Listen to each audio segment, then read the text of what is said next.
Y como somos lo que comemos, la alimentación del llano tiene una impronta africana sumamente importante, de la cual Rosa Mujica les va a contar, porque yo creo que me pasé hasta en tiempo, no sé cuánto tiempo va, pero creo que llevo mucho. Bien, buenos días. Vamos a hablar de alimentación y se acerca la hora de la comida. Está como rudo hablar mucho de la comida, ¿no?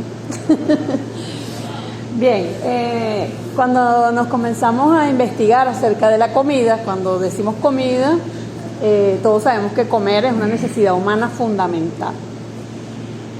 Cuando en esta investigación, en la revisión también de un enfoque decolonial o descolonial, las dos formas son válidas, ¿no?, dentro de lo que es el enfoque de la descolonialidad. Adolfo Albán plantea que comer es más que lo básico, ¿no? La comida es más que alimentarse. En estos días conocimos un muchacho y nos dijo: vamos a hacer como los árabes, lo importante es llenarse la barriga. O sea, que no importara que comiéramos, sino que nos llenáramos la barriga. Entonces, ese comer va acompañado de otros elementos, que por eso está ubicado también en lo que tiene que ver con los estudios culturales. Cuando Adolfo Albán plantea que es más que alimentarse, es porque van en este acto elementos que subsumimos y lo hacemos de manera corpórea en nuestro organismo. De hecho, en tiempos de crisis recientes, teníamos un amigo que decía: los músculos de proteína no son los mismos músculos que los de músculos de frijolito chino. Entonces, cuando subsumimos los alimentos y particularmente lo involucramos en nuestra parte corpórea, eso contiene otras connotaciones, ¿no? Y nosotros partimos aquí de la configuración de la subjetividad, esa que nos permite ver el mundo, la forma en la que vemos el mundo, que esto lo señala Juan José Bautista. La de nosotros es una subjetividad capitalista, porque cuando nosotros, decían por allí que cuando los niños no aprenden que la leche viene de la vaca, sino del refrigerador, porque va al refrigerador a buscar leche, ¿verdad? Pero no es el niño que se crió y conoció que la leche se ordeñaba la vaca para poder sacarla, todas esas cosas, ¿no? Entonces, la subjetividad que se genera con la comida es diferente. De esa subjetividad es lo que vamos a conversar respecto a la alimentación en este caso, ¿verdad? Entonces dice Adolfo Albán Achinti, quien es colombiano, es un antropólogo y hace un estudio que se llama Comida y Colonialidad, donde habla de todo lo que el hegemón de la modernidad ha ocasionado en nuestra manera de comer. Dice: negando o minorizando recetas, prácticas, procedimientos, viandas y formas de preparación de alimentos venidas del mundo indígena o de los hijos de la diáspora africana. Fíjese que él hace esa acotación de los hijos de la diáspora africana. Estamos hablando de la afrodescendencia, ¿verdad? Y cuando aquí colocamos a Nixa Villapol, es porque ella hizo un estudio de los hábitos alimentarios africanos que aparece en el texto de África en América, quien el compilador es Moreno Fraginal, donde plantea que se confunde la comida de los africanos, que en su momento tuvieron en su espacio territorial, en su vida común, y la comida que surge de las plantaciones, donde se le da una ración, que un día yo le estaba echando broma a una amiga, yo le digo: no, pero aquí en este caso los esclavos hasta comían mejor que nosotros, tenían 300 gramos diarios de carne, le estaba echando yo broma, en un determinado momento de la economía, vamos a decirlo así, ¿no? Entonces tenían una ración porque eran vistos como animales, como máquinas, con que podían mantenerse y producir. Entonces, la comida también fue utilizada como elemento, mecanismo de control. Cuando los esclavos en fuga se iban a los cumbres, cimarroneras, el castigo era dejarlos sin la alimentación. Entonces, la alimentación, por eso le digo, subsume nuestra parte corpórea y nos permite ser quienes somos lo que comemos.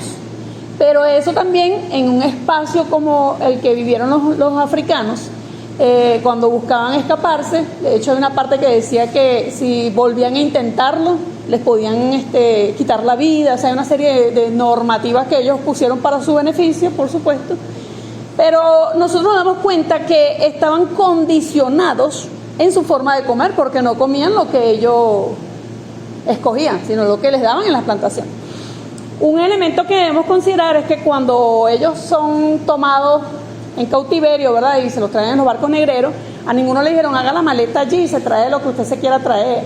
Pero nuestras memorias concebimos lo que sabemos hacer, que es lo que Adolfo Albán quiere reflexionar. Nosotros tenemos en la memoria de nuestro paladar, de los sabores, cuando nos comemos algo que hemos comido en nuestra infancia, donde fuimos formados. Ustedes saben que en el caso de los esclavos, cuando eran en unas edades productivas, que eran más costosos, eran cuando ellos eran un bien, vamos a decirlo así, que lo valoraban mucho más que cuando ya tenían una cierta edad, tenían enfermedades y esas cosas. Ustedes saben que lo hacían como buscaban cómo descartarlos, ¿verdad? Cuando vemos esto de la alimentación, desde su infancia tenían sus memorias.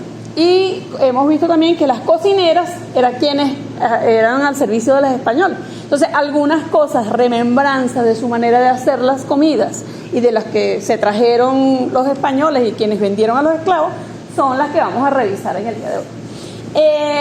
De manera bibliográfica, el anterior momentico para mostrar aquí los autores, ¿no?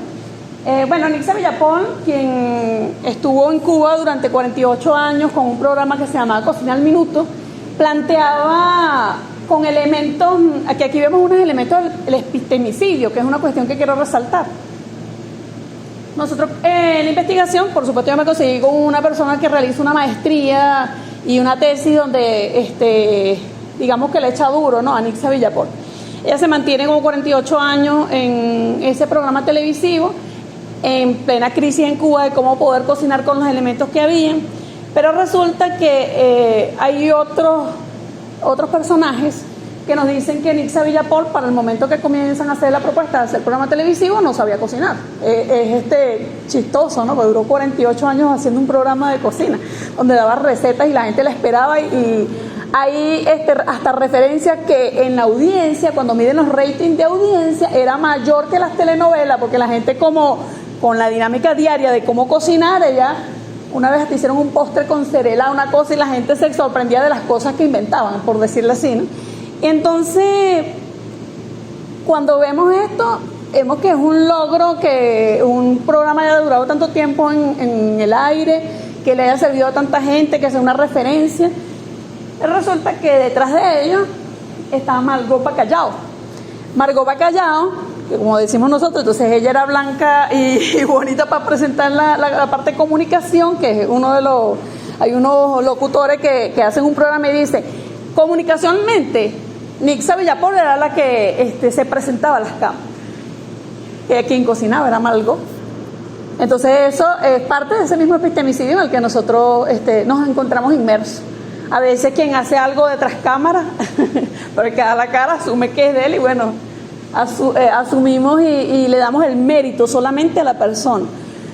Más en una entrevista que le hicieron a Nixa Villapol, le reconoció que quien le enseñó a ella a cocinar la cocina cubana fue Margot Bacallao.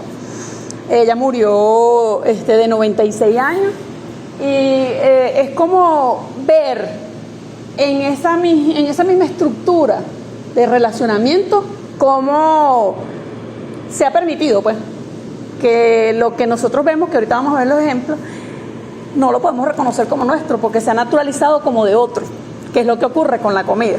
O sea, se ha naturalizado que es español, porque de hecho, buscando unos textos al principio, todos me remitían a la colonia. Claro, todo a partir de ello. De hecho, cuando Ligneo hace la cuestión esta, ¿cuál es el término? Cuando hace los nombres científicos, la taxonomía, se me fue el nombre. Cuando Ligneo realiza la taxonomía, en realidad se está robando de una vez, ahí está el epistemicidio. O sea, ahí se aplica el epistemicidio, porque ¿a dónde llegaban ellos a preguntarles a los orígenes? ¿Para qué sirve esta plantita? ¿Cómo se llama esta plantita? Ah, pero ellos llegaban y luego eso era el nombre vulgar. Lo que le dijeron, quienes le dieron el conocimiento para qué servía la planta y todo eso, fueron los aborígenes. Pero cuando ellos sacan su taxonomía, todos remiten a Ligneo. al lenguaje escrito. Se pierde la oralidad, ahora lo escrito es lo que vale, la oralidad no funciona. Entonces comenzamos a darnos cuenta, y esto lo trabaja Castro Gómez, cuando señala que a partir de allí, que es con el texto La Ibris del punto cero, o sea, todo comienza cuando llegaron los españoles. Por eso hay una crítica cuando se habla de las ciudades, se celebran, porque la gente celebra la fundación de las ciudades y se dice al estilo ceremonial hispano. Al estilo ceremonial hispano, porque ya los aborígenes estaban aquí, pero nadie tiene una fecha desde cuándo los territorios han sido poblados. Cuando llegan esas efemérides, generalmente lo que se hace es repetir lo que ya se ha dicho y no se cuestiona que hubo una invasión y se apropiaron de nuestros recursos, de nuestro conocimiento, de nuestros saberes, de nuestros paladares, de nuestros sabores. Entonces, Rafael Cartay, bueno, ustedes saben que se ha especializado con lo de la comida venezolana, tiene un blog donde puede indagar de distintos temas de la comida, tiene hasta de los olores. Conversaba en estos días por una anécdota que tuve con una amiga que hablaba del olor y él preguntaba, ¿será que yo huelo a viejo? Y entonces él sacó un artículo bien anecdótico, porque fue producto de una anécdota, y eso de los olores parece sencillo, pero nosotros tenemos una memoria olfativa, en nuestro paladar hay memoria. Entonces, a esas memorias del paladar es la que nos vamos a remitir en este momento. Bueno, Inés Cezanne habla del colonialismo interno y cómo lamentablemente hemos sido el resultado de eso. En este trabajo nosotros hablamos de la modernidad como proceso civilizatorio, no es lo moderno como lo próspero. La gente piensa que lo moderno es porque es reciente, bueno, sí, cuando llegó la tecnología, no. Es la modernidad que es un proceso civilizatorio, dominación, de subyugamiento, en donde se trabaja lo que es la colonialidad del ser, del poder, del saber.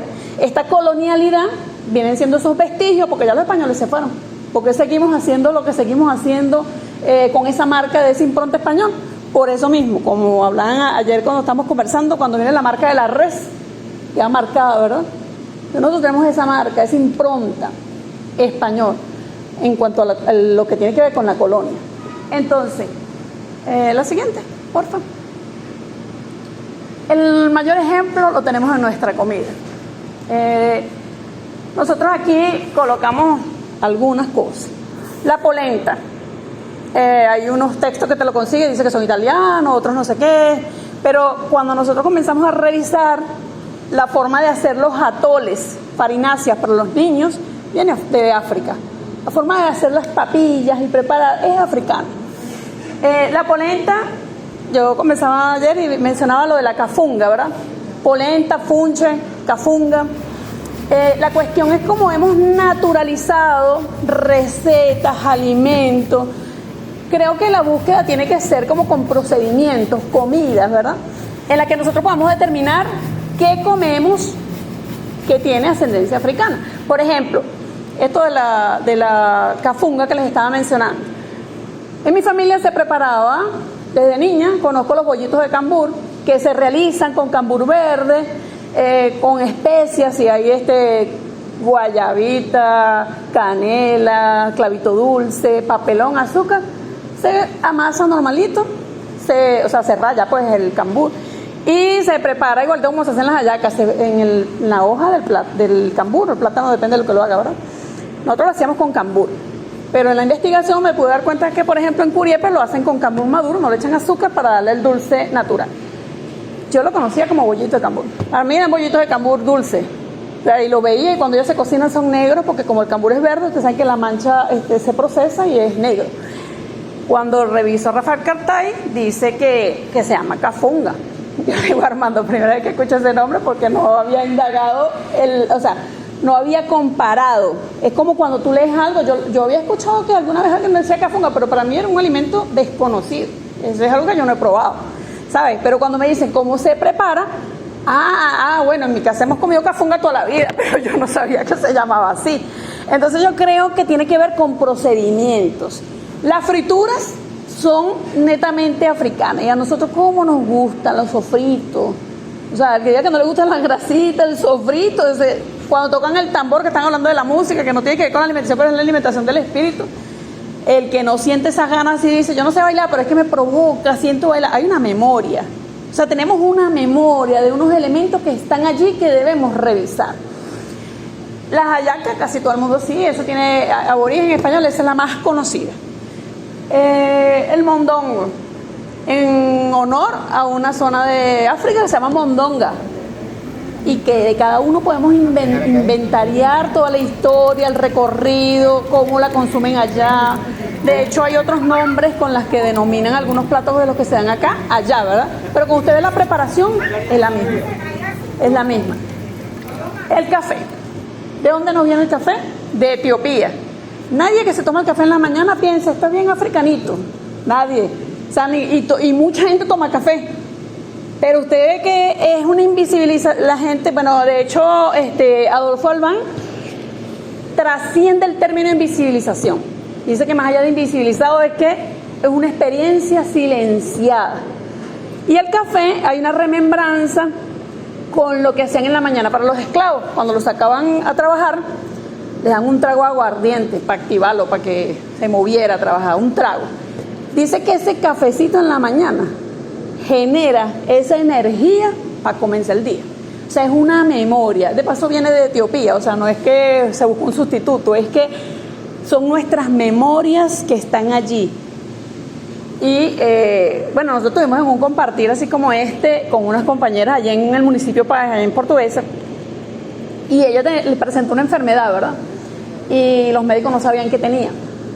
Ella fue al médico, le mandaron a hacer un chequeo de sangre y le mandaron a hacer la cuestión genética 89.7.9, una cosa así, 89.9 africana, y su enfermedad de sangre es africana. O sea, no se la podían detectar porque no la conocen. Tenían que determinar qué tipo que tenía su sangre. Pero cuando ella dijo, y usted la ve, y bueno, como quién de los que están acá, como más clarita que la señora, ¿verdad? Más clarita que la señora. Y uno, ok, o sea, el examen genético, 89.9%. Ella dice, yo tengo mi examen, yo sé que toda mi familia, y ahí yo entendí, ella dice, cuando se hizo su examen, ella dice, y ahí yo entendí mi familia, o sea, entendí, nosotros somos africanos. O sea, hay cosas que sabemos, que nuestro cuerpo, la misma energía, sabemos, pero no le tenemos la explicación, digamos, para compartirla. Pues mira, esto pasa por esto, la explicación que nosotros decimos al hablar, ¿no? El verbo, la palabra, pero la sabemos, la sentimos. Como esas cosas que la gente llama, no sé, presentimientos, elementos etéreos, cosmogónicos, no sé. Y la señora, cuando se hizo esa, me dice, yo soy, y usted la ve y la señora. Entonces se puede imaginar quien se haga el examen y su color de piel sea más oscuro, indudablemente que va a tener su buena carga genética africana. Lo que pasa que a nosotros nos han marcado, y lo negro es lo malo, pues. Nos han impuesto, como los negros eran vistos como animales que no tenían alma, entonces tener esa carga de que somos negros es una vergüenza, como una vergüenza étnica, ¿verdad? Y entonces te tengo en la lista negra, eres la oveja negra de la familia. Entonces son elementos que nosotros de niños y con distintos refranes nos marcan que el negro no era algo bueno porque nadie quería ser esclavo, ¿verdad? Pero ahí entra el racismo como elemento, ¿no? Por eso que yo sí digo que aquí en Venezuela hay mucho racismo, disfrazado, solapado, pero hay mucho racismo. Y en el caso de ese solapamiento, ¿verdad?, que vemos en este día a día, es que no reconocemos nuestra herencia, esa herencia que tenemos. La flor de Jamaica. ¿Quiénes han tomado flor de Jamaica aquí? Ajá. Proviene de África, no es de Jamaica. Le dicen rosa de Jamaica, tiene varios nombres, ¿verdad? Pero es de África. Esta sandía, patilla, esta variedad, Citrilus lanatus. Le coloqué el nombre al científico alguno y eso lo comencé a hacer por una cuestión del ñame, porque el ñame también viene de África. Pero me conseguía con artículos y decían que venía de Asia, porque era una indagación por producto, no piense que así facilito uno solo, sino uno. Y entonces cuando yo decía el ñame, decía que eran los asiáticos, pero yo sí me tenía un texto que era de África, entonces yo me pegué que era de África y empecé a buscar para ver, indagar más allá, ¿no? Me conseguí con unos científicos e ingenieros, que uno de apellido Sherman, que le hicieron una X a esa taxonomía del ligneo y se dieron cuenta que eran variedades. Y sí había un ñame que viene de África. O sea, es ese mismo silenciamiento de la experiencia. No, eso viene de los asiáticos. Y entonces, yo creo que nosotros realmente hemos sido marcados en la ignorancia de que nosotros no conocemos nuestras ascendencias. En alguna oportunidad mando a hacer un ejercicio de que nosotros hacia atrás no guiamos nuestra familia, no conocemos a veces ni nuestra familia, llegamos hasta los abuelos, bisabuelos, y ahí no sabemos. Nuestro árbol genealógico no lo conocemos. Entonces realmente que nosotros podamos indagar de dónde son esas cosas. Es más, yo estuve con mi hija, ella estudió psicología y estaba buscando un tema que trabajar, y ella egresó con el tema de la sexualidad, la satisfacción sexual, pues era un tema enfocado en una población y hizo su trabajo. Entonces, cuando yo estaba estudiando, buscando la alimentación, decía que los negros no podían tener relaciones estables. Los vendían. ¿Con quién podía establecer una relación estable si mañana lo podían agarrar y se lo llevaban? Entonces yo empecé a pensar y yo digo, es que tiene lógica. O sea, a veces tú ves comportamientos, pero tú no sabes de dónde vienen, o sea, elementos, pues. Y no tenían cómo trazarse un futuro. Mira, tú y yo vamos a compartir, no, porque para mañana va a llegar y te vendían a ti para otro y otros los vendían para otro lado. Y no tenían cómo establecer esa familia que nosotros visualizamos, que la grabada que tenemos es la patriarcal, ¿no? Por supuesto. Pero es esa confrontación, desde dónde viene la familia patriarcal, cuál es la familia que yo tengo y por qué es eso. O sea, nosotros realmente conocer cada uno de los elementos que nos configuran como seres humanos. La siguiente, por favor, gracias. El tamarindo. También es una especie de tamarindo que viene de África y que los disfrutamos bien chévere, pero nadie, ¿de dónde vendrá ese tamarindo? Hay un profesor que da el chikung, y cuando da gracias por los alimentos dice, por todos los que durante más de 5.000 años han trabajado la tierra, el agua, y han hecho que estos alimentos lleguen aquí. Y nosotros a veces no sabemos dónde vienen cada uno de los alimentos que nos comemos. Entonces eso me parece tan emblemático y reflexivo. El coco. Todos los alimentos que tienen el coco, tanto dulce como salado, el arroz con coco, el chivo en coco, todas las prácticas donde está involucrado el coco son de origen africano. Bueno, ya les comenté lo de la cafunga. Esta es una fotografía, la de Curiepe, que es dulce. Y fíjense que es un poco diferente. Nosotros lo hacemos y tú le ves un bollito igualito, pero como tal. Las papillas ya les comenté. Un tipo de banano, que es Musa sapientum, es el chiquito, que parece como el manzano, tiene un parecido como el manzano. Y por supuesto el guineo también es de allá de África. Dígame. Ok. El quimbombó, ustedes saben que el quimbombó fue utilizado durante un tiempo también como sustituto del café. Algunas personas. Pero que hay un tamañito que se parece mucho al manzano, o sea, hay un intermedio, como un intermedio. ¿Cómo se llama ese? ¿Cómo se llama? El cambur, el banano. Banano, pero el guineo también es africano. O sea, no está la fotografía. Sí, este es de Curiepe, la que es dulce. En la misma hoja del cambur. Ellos, la diferencia es que ellas la hacen sin agregar azúcar, sino que con el cambur dulce. Dígame. El anterior.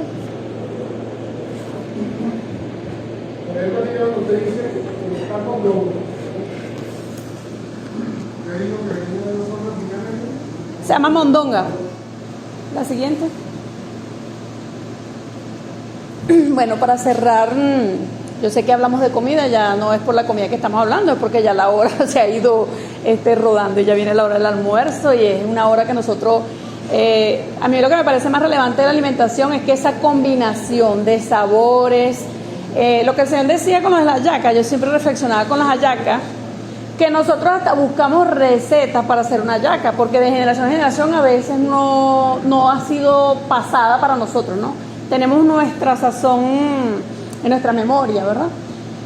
pero que al mismo tiempo yo siempre me acuerdo de eso, porque eso fue ya eso nosotros lo hemos aprendido de niño, ¿verdad? Que es una mezcla, que eran lo que quedaba, pero nosotros para hacer una hallaca no es lo que quedaba. Buscamos, no, cuántos kilos hay que comprar, cuánto esto, cuánto. Entonces la percepción subjetiva es distinta. No puede ser igual de lo que sobra, hacer lo que hay, sino voy a comprar para hacer las hallacas, a comprar los aliños, a comprar cuánto se necesita, tanto para tantos kilos, y tenemos una proporción. Diferentes tipos de hallacas. Sí, también. Y aquí, bueno, en nuestro país, variadísima, de acuerdo a la zona. Pero la diferencia que quiero resaltar es esa, que la hallaca que nosotros nos comemos, cuando tenemos alguna... hacemos esa memoria, pues, de que viene de nuestros ancestros. No es de la misma manera. Esa que usted dice que se hace es la que uno generalmente hace en la noche cuando llega a la casa. Ajá, que le dicen ropa vieja, que la gente que quedó del día. Es cierto, eso es lo que le decía, la envoltura en hoja de cambur, los haceres, los procedimientos. Por eso digo que de repente hay algo que se llama de una forma, pero la manera en la que la preparamos es la que va a hacer la diferencia en saber que un plato es de ascendencia africana. Un aspecto que nosotros damos con lo de la hallaca es que yo he ido hasta compartir en lo que no se tienen las hojas. No importa, lo hacemos en hoja de aluminio. Y cocinaron las hallacas en hoja de aluminio. Y digo, pero el sabor no es el mismo. Jamás el sabor no es el mismo.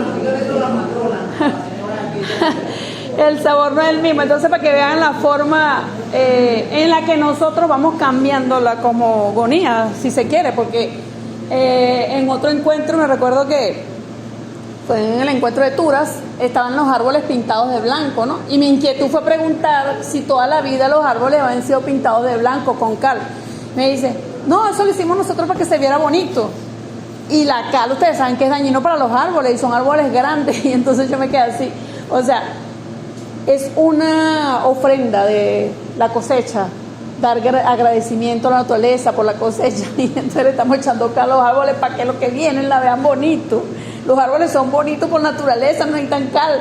Entonces, como nosotros, sin darnos cuenta, por la subjetividad capitalista que tenemos, por la construcción y configuración de nuestra forma de pensar, creemos que a veces estamos haciendo una gracia y estamos haciendo otra cosa. Bueno, en síntesis, Aimé Césaire dice, entre colonizador y colonizado, solo hay lugar para las sociedades vaciadas de ellas mismas, de las culturas pisoteadas, de instituciones miradas, de tierras confiscadas, de religiones asesinadas, de magnificencias artísticas aniquiladas, de extraordinarias posibilidades suprimidas. O sea, lo que vale es lo que impusieron. Lo que es antes, no, eso no. Pero que a veces hay cosas, no, eso no es científico. Eso, ¿quién prueba eso? De hecho, lo vemos en nuestra cosmogonía también, que si llevan un niño enfermo y dicen que tiene los mal de ojo y va para un sitio, no, eso no existe. ¿Entienden? Entonces, lo que prevalece son elementos de modernidad, pues, pisoteados, que pisotearon. Esto lo dice Aimé Césaire, como les decía, en el discurso sobre el colonialismo. Nixa Villapol habla que los hábitos alimentarios africanos en América Latina, en el texto que les mencioné, donde ella trata de hacer esa distinción entre la alimentación de los africanos en su tierra y de la alimentación que le correspondió en las plantaciones. O sea, no puede ser la misma. Si usted, mire, a usted le gusta la gastronomía aquí de Guárico, pero usted se lo llevan para otro país donde no existe nada de lo que hay aquí, usted tiene que comer lo que consigue en el otro país, porque si no, mire, se muere. Y no te va a gustar, va a tener elementos hasta que de repente con esas memorias, como dice el Señor, ¿verdad?, comienza la gente a recordar cómo hacía, qué se hace, y buscar algunos elementos, porque puede que ahí no lo consuman, pero no porque no existe, sino que esa no es la cultura de ese lugar. Ok, Ramón Grosfoguer, ahí le falta un pedacito para leer el texto de cada a la diapositiva. Como les explicaba anteriormente, Ramón Grosfoguer, anterior, yo sé que podemos decir gracias, ya, chao, la que viene. No, yo sé.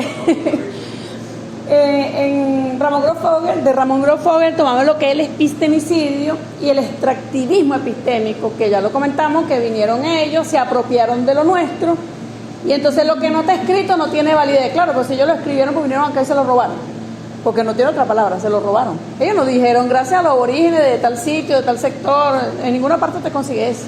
sino que el primer español que lo escribió según fulanito de tal, y parte del debate en la cuestión científica es eso, que hay que ubicar una fuente, y ¿dónde es la fuente? Escrita. Si es la oralidad, entonces tengo que buscar cómo poner la entrevista, tengo que bien explicar cómo se coloca la entrevista, y con todo eso todavía hay elementos ahí faltantes de esa oralidad, porque termina siendo condicionada a la persona en la entrevista. No es igual cuando nosotros estamos online y echamos un cuento, te están grabando, bueno, vamos a ver cómo lo digo bonito, porque me están grabando, no sé cómo explicarlo, pero más o menos así la diferencia. Entonces, Ramón Grosfoguer, de la crítica postcolonial a la crítica descolonial, similaridades y diferencias entre las dos perspectivas, entre lo colonial, que es la herencia que tenemos, y lo descolonial. El epistemicidio, el extractivismo epistémico frente a otras culturas, esa es la que prevalece cuando echamos nuestra vista a andar hacia atrás. Cuando les habla de Nissa Villapor, dice: atribuir antecedentes africanos, muchos rasgos conservados por el negro latinoamericano de hoy y que se derivan del sistema de plantación y no de África. O sea, también establece esa diferencia, como explicaba bien Armando ahora, de que una cosa es los africanos en su plena existencia, en su territorio, y otra cuando fueron trasladados de manera violenta, sin permiso y sin ton ni son, solo por un beneficio económico que sabemos que eran tratados como animales. Entonces, de lo que se trata es que cuando comemos tenemos elementos ascendentes que nos han permitido esa memoria del paladar, de los sabores, de los olores, y disfruten la comida en el almuerzo. Muchas gracias.